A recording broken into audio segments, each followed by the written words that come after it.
Bitcoin hit $1 trillion market cap this year. This has inspired some Bitcoin operations to expand, especially in the wake of the recent government crackdown of miners in China. The ban on mining in China has caused a mass exodus to the United States, to Russia, and to any other areas where mining facilities are available. Welcome to Rockdale, Texas, America's new crypto mining hub. This building that's directly behind me, inside of the buildings, we have this shelving that's 1,000 feet long, 20 feet tall, and there are just miner after miner after miner after miner. We went inside North America's largest Bitcoin mine to understand how it works and its energy footprint.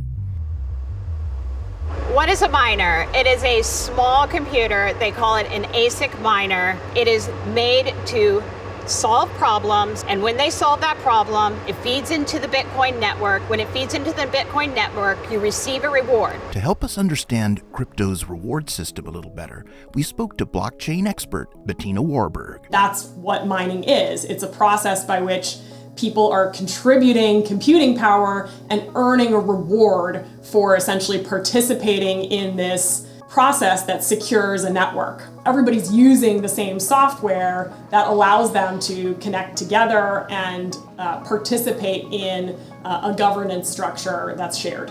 It seemed like only yesterday that one person with a handful of computers crunching numbers in their apartment could make money from mining Bitcoin. So how do we go from there to here? Just like with many industries, you start small. The guy in the garage started the process. He mined Bitcoin. I believe the reward was around 50 Bitcoin for every block reward. Now it is at 6.25. In some ways, cost equals energy expenditure. This is just the nature of technology. We see updates and innovation and people driving margin and driving their cost of operation down in order to reap the greatest reward. So you get mining operations that happen in places where power is less expensive. Typically, mining operations go where energy is cheap. Right now, Texas has some of the lowest kilowatt-hour prices in America. That's due in part to a deregulated energy market, which means several providers compete to snag big customers like Windstone.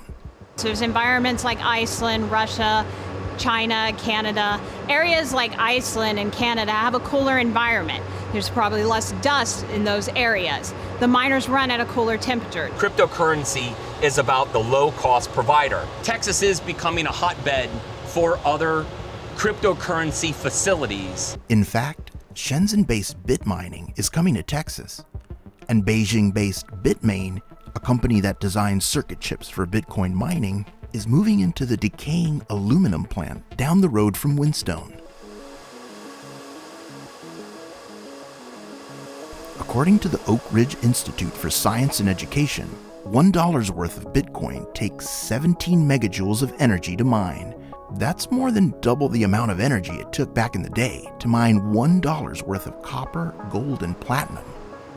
The machines require more power, and more power requires larger capacity, bigger transformers, higher voltage. Ultimately, the energy intensiveness comes from the fact that solving these mathematical puzzles is challenging, and you have to expend a certain amount of compute power against it to be the fastest one to actually solve the puzzle. And putting as much computational energy into that challenge as possible increases your ability to actually win. It's intentionally inefficient.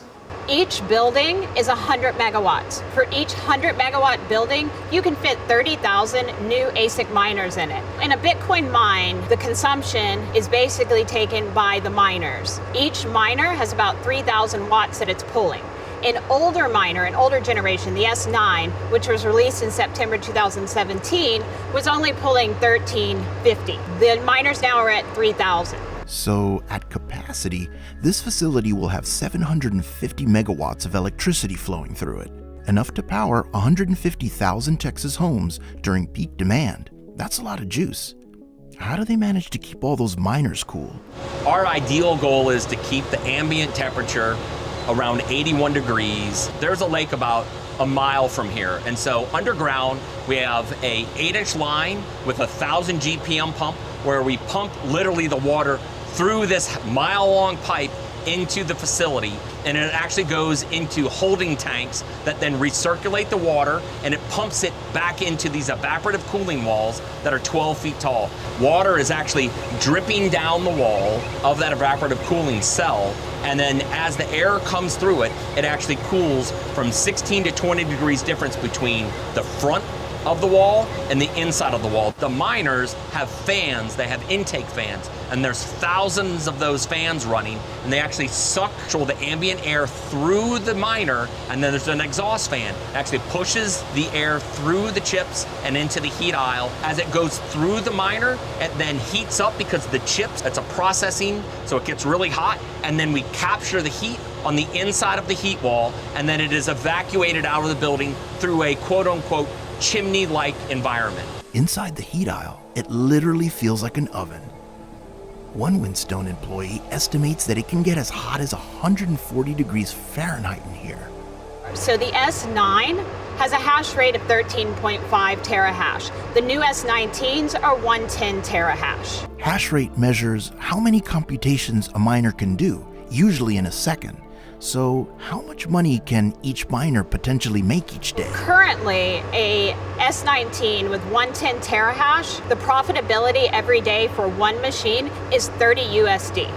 Okay, so $30 times 30,000 miners times 2 big buildings, nearly $2 million a day for a facility this size. We have a full staff of 120 employees. We work 24 hours a day, 3 shifts. There are definitely some increased efficiencies on the horizon, such as faster processing chips for the miners, cooling them in immersion technology, but at approximately 73 terawatt hours annually, Bitcoin's energy consumption is more than the energy it takes to run every single television set in America. I think ultimately the energy consumption question is a bit of a what is it relative to? When we look at our financial system as a whole, or even just Wall Street, to power Wall Street, which runs almost entirely off of computation today anyway, and high frequency trading algorithms. When you look at mining just to earn Bitcoin, well, that's not necessarily so awesome.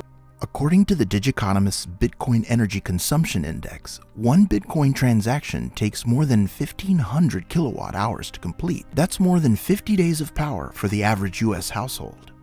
Bitcoin is what I like to think of as a calculator. So it's this sort of old school, very clunky system that gets the job done. When you look at what's happened with newer blockchains like Ethereum 2 and Dfinity, is that they've actually implemented a totally different system for essentially doing the same thing. And Ethereum is upgrading to a more energy efficient way of securing the network.